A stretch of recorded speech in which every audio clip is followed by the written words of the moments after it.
Okay, we're going to call the workshop to order. It's 9:56 a.m., Tuesday, August 29th. Okay, purpose of the workshop, discussion of potential action regarding preparation of a proposed solid waste ordinance, a taking impact assessment pursuant to Chapter 2007 Texas Government Code, and notice of hearing of proposed solid waste ordinance. Mr. McGee, would you? Sure. So I think a lot of you have seen me speak over the years. Oh, you want me to be over here? Yeah. Can you do that? Yeah. Thank you.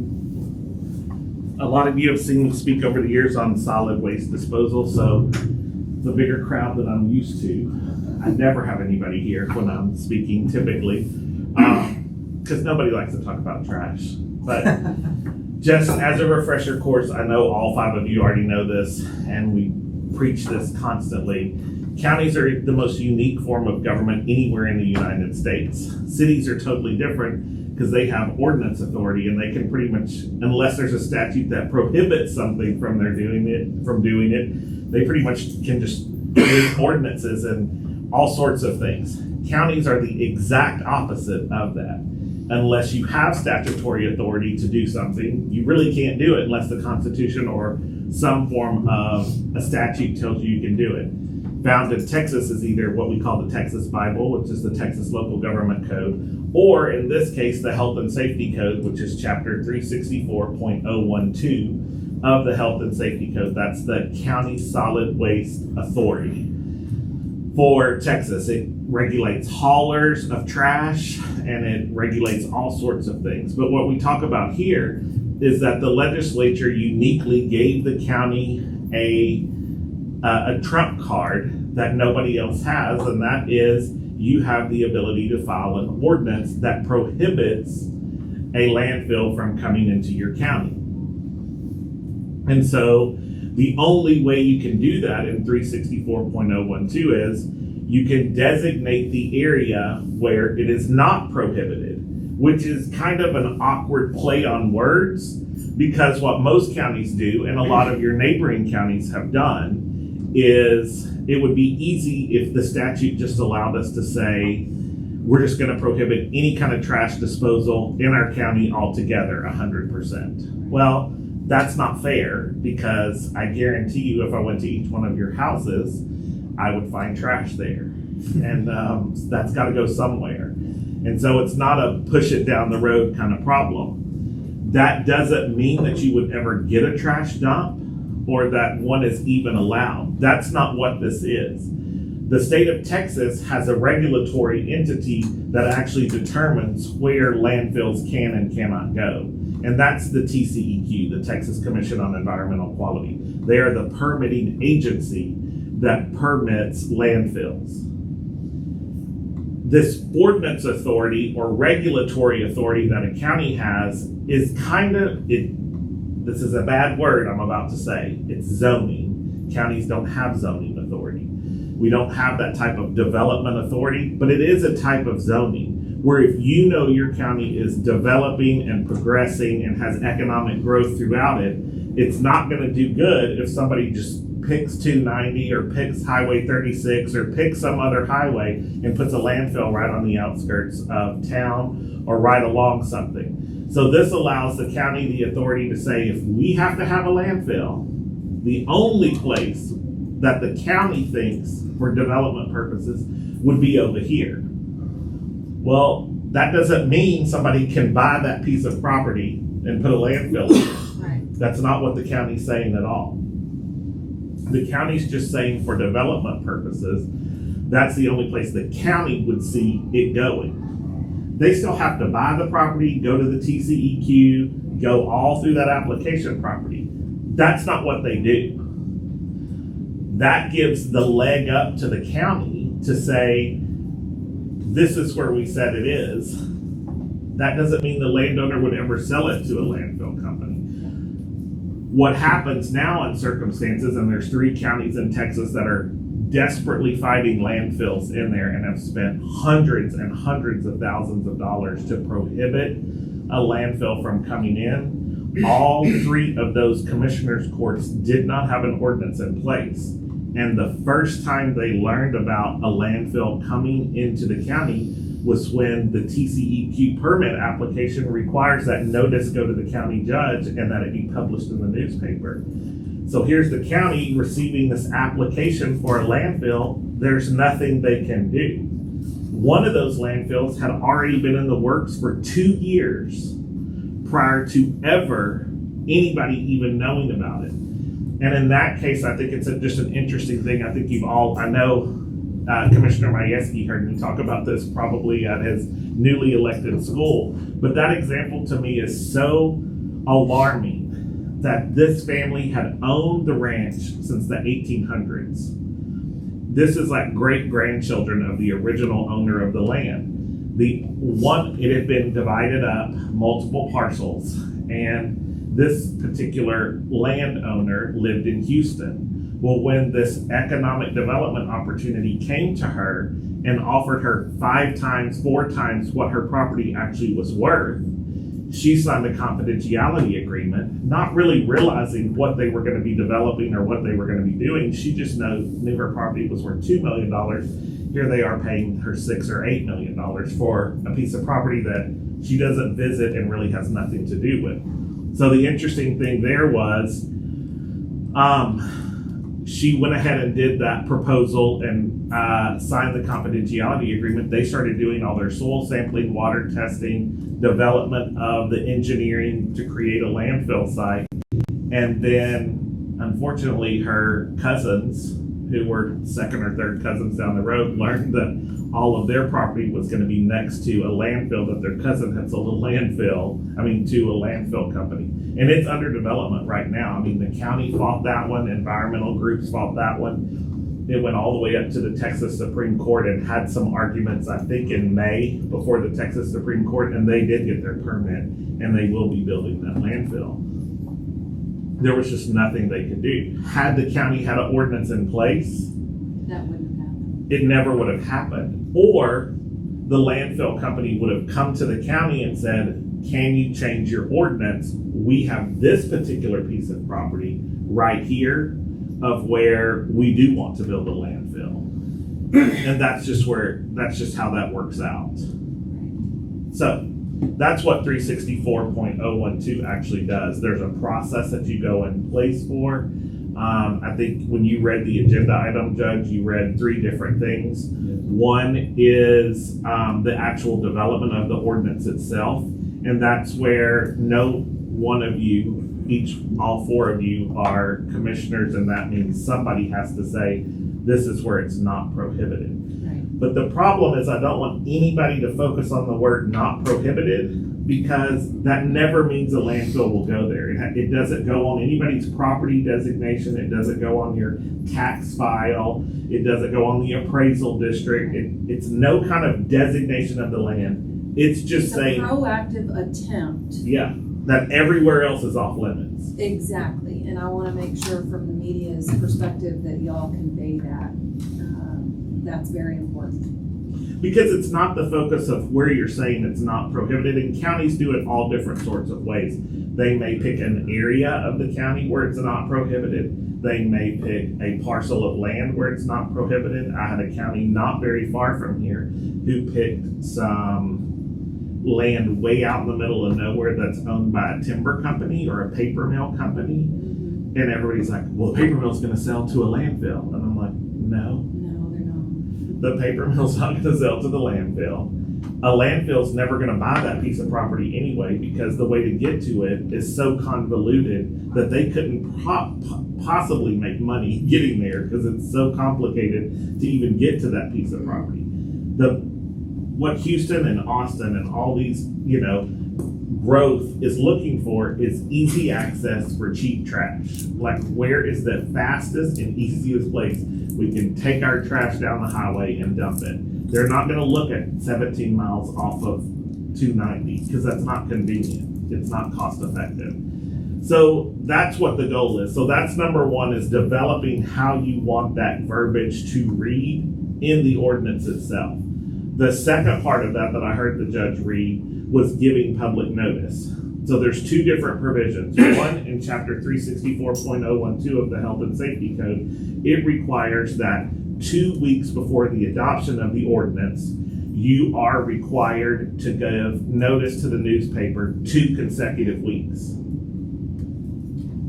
So one, will give the 2 weeks notice, 2 consecutive weeks. But in chapter 2007 of the Government Code, which is called the Private Real Property Preservations Act, that actually requires that you give 30 days notice before you do it. So the notice actually will not be 2 weeks before a public hearing is set. It'll be 30 days before a public hearing is set. And so you'll run it the first time and then you'll run it a second time. Also in chapter 2007.042, it says that the Commissioner's Court must conduct a takings impact assessment. And basically in Texas, as we are a private real property state, meaning anybody can do whatever they want to do on their property, we're actually supposed to prove that by designating one spot that we're not taking away everybody else's private property rights to build a landfill on their property. You know, it's kind of the counterintuitive there. By designating over here, we're not taking anybody else's rights over here to go build a landfill. Well, there's not a constitutional or statutory right that anybody can go develop a landfill on their property. Nor are we taking anything away from the area that would be designated as not prohibited, because actually, in converse, you've almost made that property more valuable if it was a place that somebody would want to put a landfill, which is not really the goal here. The goal is to create some sort of ordinance that gives you the authority to prohibit landfills, and if one ever has to be built in Washington County, that they come here to use to look at. So that's what the takings impact assessment is. I don't create the takings impact assessment, I draft it up, but by statute in chapter 2007, it actually says that the Texas Attorney General's office developed a guideline for what a takings impact assessment is, kind of a checklist of questions to make sure you answer all those questions. So if you went to just texasattorneygeneral.gov, typed up in the search bar the Private Real Property Preservations Act takings impact assessment, it'll pull up like kind of their guidelines, and then you'll see the form that I draft follows those guidelines with essentially a checklist of we're not taking anybody's rights away. But it's just a step. Counties also have the ability to regulate game rooms or sexually oriented businesses, or there's a whole variety out there of the ones that counties can do. Same type of takings impact assessment has to be done for them. Same thing with your subdivision regulations or anything else. It's just required by the statute to protect private property rights of individuals. So, any questions so far? No questions? Not for me. No, it sounds as though what currently we have no authority, but they will come to us if we have an ordinance. They will come to us and say, hey, would you change your ordinance in order to be in this court? It gives us authority. Exactly. Yeah, it gives us the. They would have to notify us that they're actually looking for it. We just don't. There are other counties that have not had the authority, and they've gone through some very difficult. Well, our neighbors, you don't have to go forward, it's Water County. Well, that was a very difficult situation for them. But again, that was something that had happened already before they even knew about it. Lee County's already adopted an ordinance. They adopted one years and years ago that I drafted for them. There's several others of your neighboring counties, I think, that have adopted ordinances. Because the growth, both directions, is coming. And all of these, there was a statistic when I went to a conference one time, and it was in the Dallas-Fort Worth area, and it was like for like a subdivision that was being developed of 3,000 new homes. And it was like, I think in Johnson County or one of those suburban counties, far suburban counties of Dallas. That's a lot of trash, 3,000 homes. And so they're not shipping it back into Dallas County. They're starting to look at growth other places. And then you have the city of Waco and Hillsborough growing up that direction, and then the Metroplex and what they call the exurbs growing out even further. All that trash has to go somewhere, and somebody's looking for a quick, effective piece of property to go. Same thing here. You're right in that zone. So there are certain things in the statute that automatically make it prohibitive. For example, you can't go put it out next to an airport. The statute says you can't do that, you know.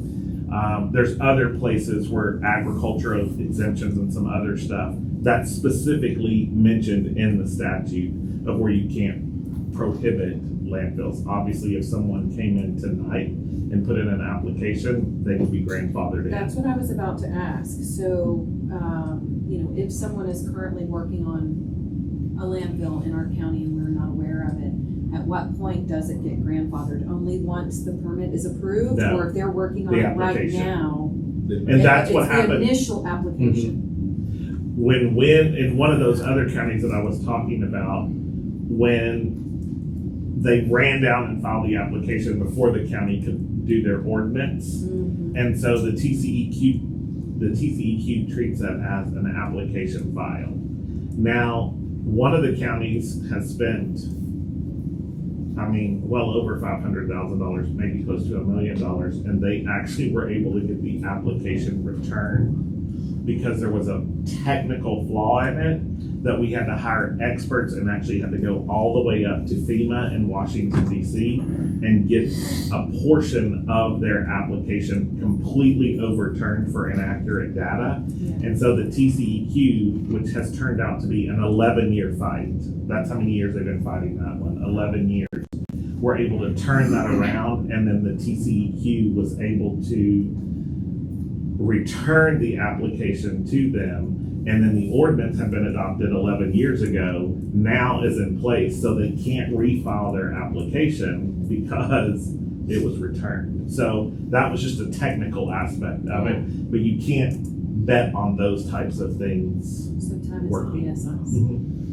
So- Times of the essence. I gave the speech, I don't know, a couple of months ago here and came and visited with y'all, and then some people just sent some ideas just for me to look at areas. By no means is that what the Commissioners Court is considering.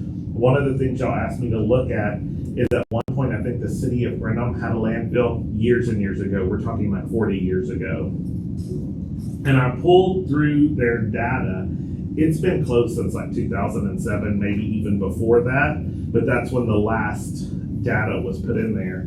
And a lot of times I worry about filing things. It looks like this one had its permit revoked. It doesn't say what the reason for the revocation is. Sometimes they're voluntary revocations. Sometimes they're revocations because the landfill's full and there's no more capacity to put trash in it. Sometimes there may have been an environmental issue like leakage or something like that that caused it. I don't see that here in the city of Brenham, because sometimes they require continued reporting if they find some sort of issue, and I haven't seen that.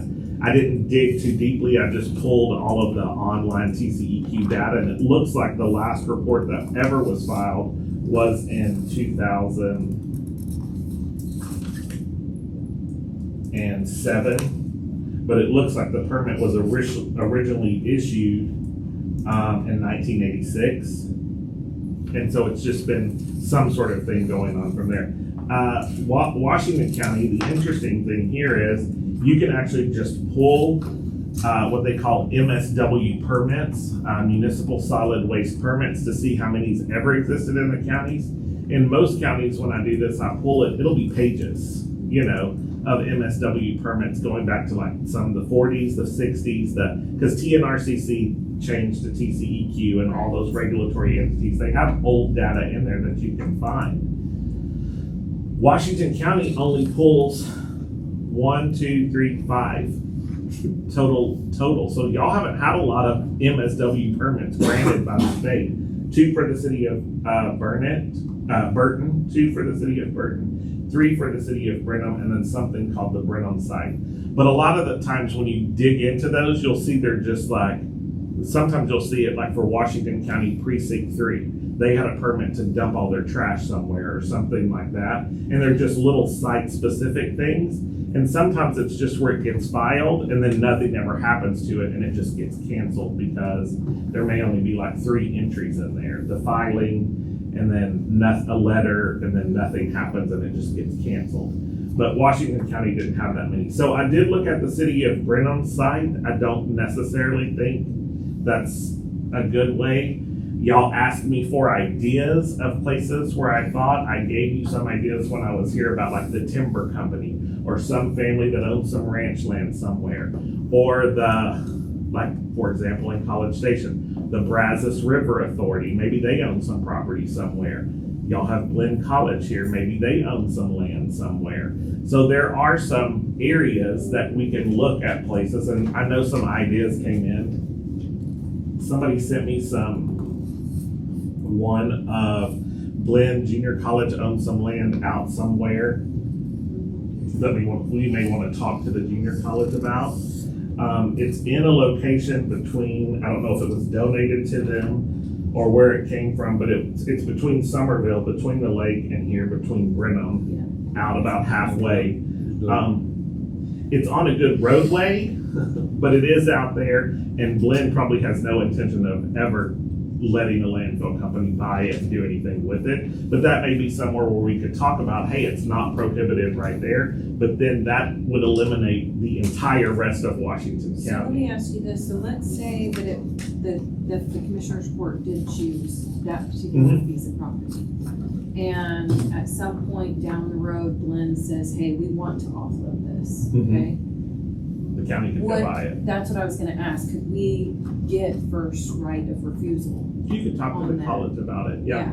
I have one county that's exact, I mean, most counties don't have, one county wanted to know, they had like 30 something acres. Could they just designate that as the area for the landfill? And I said, well, that sets you up almost for an automatic challenge to your Yeah. ordinance authority, because you can't put a landfill on 30 acres. There's Right. a certain size of buffer zones and roads and infrastructure to even create the footprint of a landfill. The smallest landfill in Texas that's been permitted in the last 20 or 30 years is about 95 acres.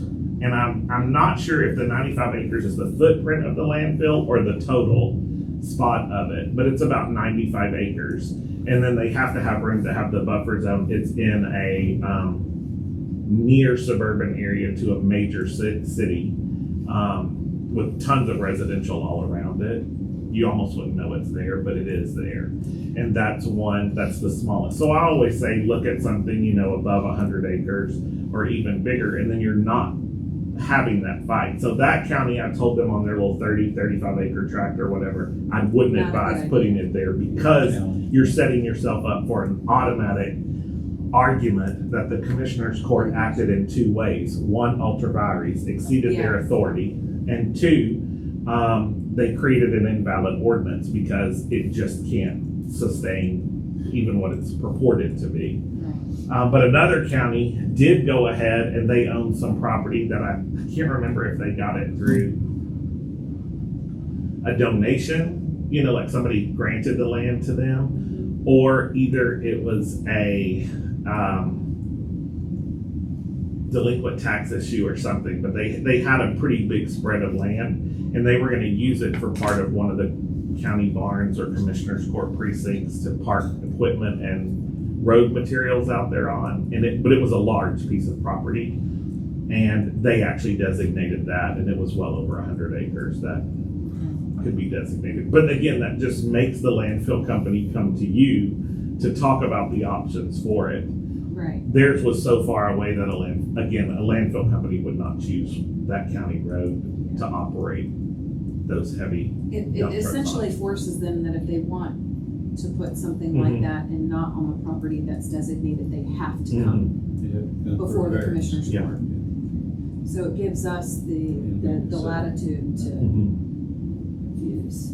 So, I mean, just like if y'all have ideas of places where you don't want to go put it like in the river bottom where it's a floodplain, right in the middle of. Didn't you say that's the same thing as if we had like designated like Right. 30 acre tract? Like if we designate a whole area that's in the floodplain, How could they? they could challenge that, right? But I will tell you, there was a landfill company where a county thought that was a good idea, and the landfill company came out there and went through a process with FEMA where they were allowed to, it's called there's a LOMR, a letter of map revision, and then there's a CLOMR called a conditional letter of map revision, where they actually changed the way the floodplain was and were allowed to build some dams. And so then a landfill actually was put in that location because they circumvented the floodplain. I mean, like the TCEQ rules and regulations under the Texas Administrative Code for permitting says a landfill cannot be in the floodplain just because of the danger of it flooding, right? And so how you go around that is it was designated in the floodplain. Then you go to FEMA and do a conditional letter of map revision, a CLOMR, circumvent that, and then change that it's no longer in the floodplain because now you built this dam or berm or whatever. Okay. So landfill companies are smart. So Yeah. what, Mr. Allison's the founding partner of our firm, and years ago there's a McMullen-Halco Texas Supreme Court case where we won on this very statute, where the people came in and noticed their application and the county passed an ordinance, and we won in the Texas Supreme Court, and the application was not granted. And so the very next legislative session, the landfill lobby They came changed back that. and changed the statute to say a filing of an application grandfathers you in.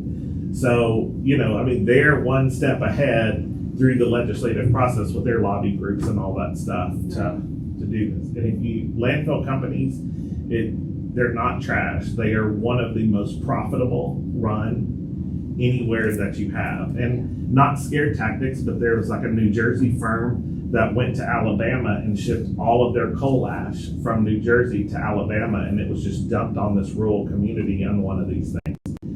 The county that we just successfully won that fight after 11 years, the proposed landfill, through the application process, we found out that on rail cars, they were shipping Maquia waste from Mexico into the United States, proposing that it be dumped on this landfill site.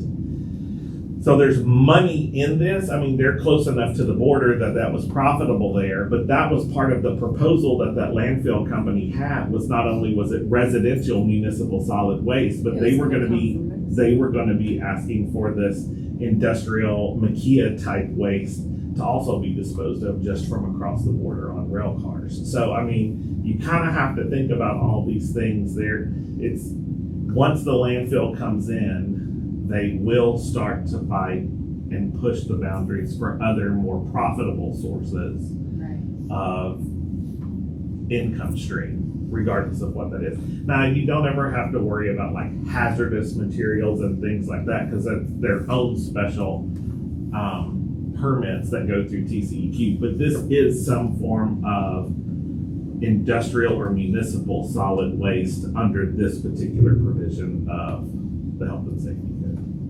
And then there's some other ones, that I looked at just as some examples, some larger tracts of land, like 180 acres, kind of in the far reaches of Washington County, without identifying, because it's not like a tactic of, I'm not making, this is y'all's decision as a policy decision of where y'all want to put it. And I'm not making recommendations for you. I would be recommending that, no, you can't put something here because it's in a floodplain or in these areas. But there's some good options out there for the county to look at. So the next thing is, you don't have to vote on anything today. There's no requirement if you all want to go back and digest it and come up with looking at what a proposed ordinance would look like. The judge could call me and say, hey, that piece of land property or this piece of 180 acres somewhere. It'd be real nice if somebody just raised their hand and said, hey, that's what we had in one county. We had this older gentleman who owned, it was much more acreage than I was comfortable with. It was well over 500 acres. And he was like, I don't have a problem, just put it on mine. It's never getting sold to a landfill company. So I went back and researched it, and I was like, well, even if he hadn't volunteered his property, it probably is a perfect place to designate anyway, because it's so far away. It's so far. I mean, the closer you get to 290, the closer you get to 36, the more you know how More great those, beneficial for you them. know how great those roadways are, you know. That doesn't necessarily mean that you shouldn't consider one of those, because it may be owned by Blinn College, or it may be owned by the county, or by the city, or by someone, the water district, or something like that. But that's where you actually want to look at some options, so then you can at least explore how that looks. But the most important thing is protecting all of the county. I'm sorry, don't interrupt, just off the chart question. Does the designated area have to be inside the confines of the county, or could it be on county property owned somewhere else? It has to be in the county. Because it's great, like, I know, like, one county had some property way out, like some school Yeah. land or something, That's a way good out, question. way out in Pecos County, or somewhere far, far away, right? Right. And yeah, you can't, the way that if you go read 364.012, it says you can't exclude the entire county, and you have to say the one area. And that's why people always get confused and use the word like where it's suitable, where it's permittable, where it's allowable. That's not what the statute says. That's taking the context out of the statute. All the statute says is where it's not prohibited. So it's a very technical argument of the county is not in the business of permitting landfills or determining if it's even acceptable, permittable, suitable. Any of those kinds of words are misuses of what the statute is. It's more along the lines of, we're just saying it's not prohibited in that area, section, portion, parcel, whatever word you want to use of the county. And that's just for planning purposes. It's really a zoning, and I hate using the word zoning, but it's really twofold: to stop it everywhere else in the county and force the hand of a landfill company to come to you first and tell you where they're going to go. Right. Or, yeah. Just since, just want to throw the press and everyone else, I did have this discussion with the official Glenn, so they're not blindsided, see this in the paper or on news or something like that, as everybody. And I just use that as an example. I realize That this certainly example, doesn't. but their Yeah. name has been brought up Yeah. today, so I just wanted everyone to understand. I have brought that to their attention, and we're looking for a preventative measure here today, not a providing. So they're aware. So basically, if the court took action today, Mr. McGee, the action today would be to approve the judge to post it in the paper for 2 weeks, and the 30-day notice, and the approval of this ordinance. Right. It would instruct me to go back and draft up an ordinance Okay. with, let's say, Blinn or some piece of property or whatever, to go up and draft it up.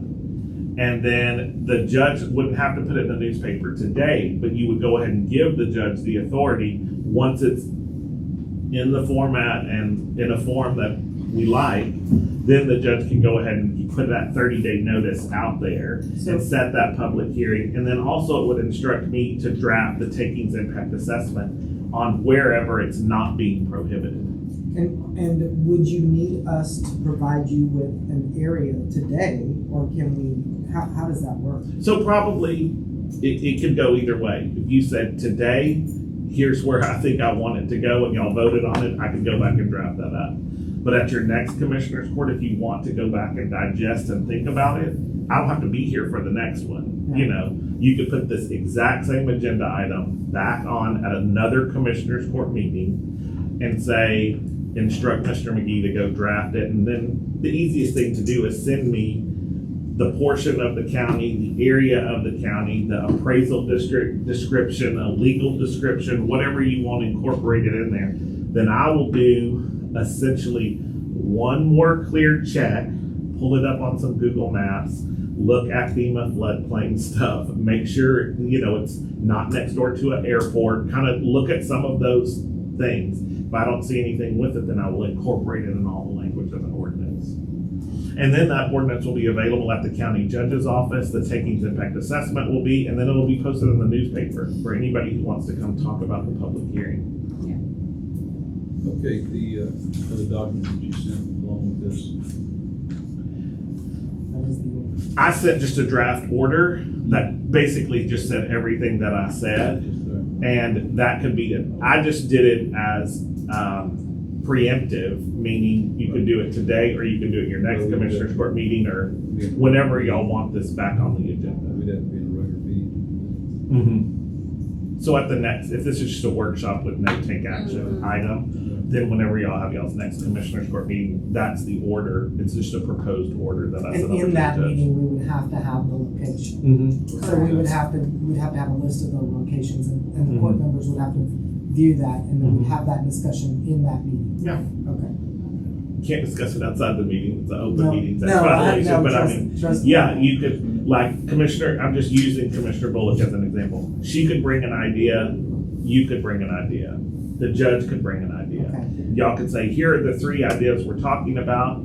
Commissioner Majewski could say, I think Commissioner Hamleth or the judge's idea is what I want to go with. He could make the motion and then y'all would vote on it. You know, I mean, And then that would, after that meeting, then we would start the 30 day. then will be a very aggressive timeline Yeah. from there. Like, once you say this is what, once we This put is it the together, intent. then pretty much however frequently your newspaper, whether it's a daily, I mean, a lot of rural counties only publish once a week or twice a week. So I'm like, we gotta get it in next Tuesday's paper. From next Tuesday, we count out 30 days. When's the next commissioners court meeting? We're setting the public hearing on that date, and everything moves very quickly from So in there. theory, we could have this on next Tuesday's agenda, and then you could have it in the paper that Thursday. That would be the beginning of the third. So like if you called me Tuesday and said, here's where it's at, here's the appraisal district number, here's the parcel number, here's the whatever number the county wants me to go look at, I'll pull it, look it, review it, and I have a lot of forms just drafted. This is, the ordinance itself is not difficult. All that language is there that's been created by statute for years and years. This is the difficult part of actually reviewing and making sure where and what we're doing is the right decision. The last thing we want in the birthplace of Texas. Yeah. No? Well, I can give you some locations you can go drive right by, you know. Yeah. You ever traveling up there, 45? Yeah.